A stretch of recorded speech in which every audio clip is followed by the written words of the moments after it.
Bienvenue sur Regarde ton temps. Aujourd'hui, on se retrouve pour une Zeppelin et pas n'importe laquelle, la 100 Jar. Donc, est-ce que je le prononce bien? Peut-être pas bien. Alors, c'est une marque allemande qui reprend son nom et surtout le logo à un Zeppelin. C'est plutôt sympa ça. Alors, l'écran, bon, est classique. Mais la montre intérieure, elle a un aspect très vintage. Tac! Donc là, ici, on a tous les papiers de la montre. Donc c'est pas le plus important. Mais le plus important, c'est elle. Regardez-moi cette beauté magnifique. Encore une fois, c'est une chrono où vous avez vu que dans ma collection, j'ai énormément de montres chrono. Mais celle-ci, franchement, c'est presque autant me préférer que celle-ci, que ma Frédéric Constant. Et pourtant, celle-ci vaut presque 6 fois moins. Donc elle a une fonction chrono, bien évidemment. Elle est en acier inoxydable avec un fond vissé. Alors, hop, regardez. Tac. On retrouve le logo de Zeppelin Sanjar Made in Germany.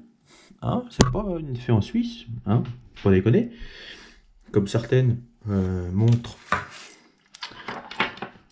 de marque américaine, mais made in China. Hein, voilà. Merci beaucoup.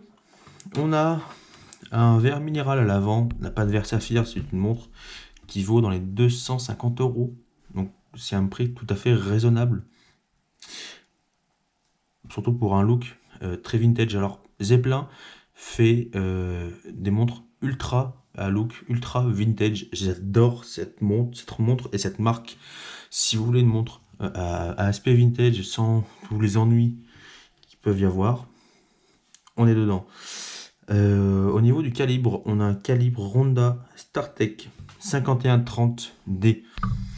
Donc c'est un mécanisme suisse. Donc voilà, on a un guichet de date à 4 heures. On a fonction alarme chrono, les secondes ici. Et comme tout bon chronographe, l'aiguille est celle-ci qui fait le chrono. Et à la remise à zéro, tac, elle revient se mettre au milieu. Alors, on a aussi une échelle télémétrique.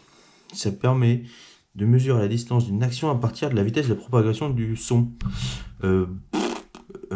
Personnellement, moi, j'en ai pas utilisé et j'en ai jamais utilisé. Est-ce que ça sert à quelqu'un? D'ailleurs, si quelqu'un s'en sert de ce truc, voilà, faites coucou dans les commentaires parce que moi, je m'en sers pas du tout. Et c'est une fonction de cette montre-là, donc je me sers vraiment pas. C'est dommage d'ailleurs. Donc le bracelet est en cuir. Hein, hop là.